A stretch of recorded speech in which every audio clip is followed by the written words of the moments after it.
Hello, today I'm in Volvo V90. In this video I'll show you how to reset oil light. In the beginning, turn on the ignition of your car without pressing the brake pedal. Next, press and hold minus button and then start ignition, this time with the brake pedal, so basically start your car.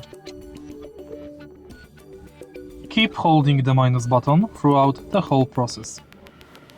It takes approximately 10 seconds for service reminder to reset.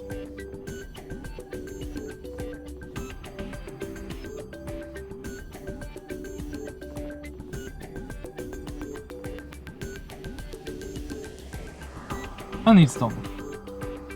If you find the video helpful, please leave like, comment and subscribe.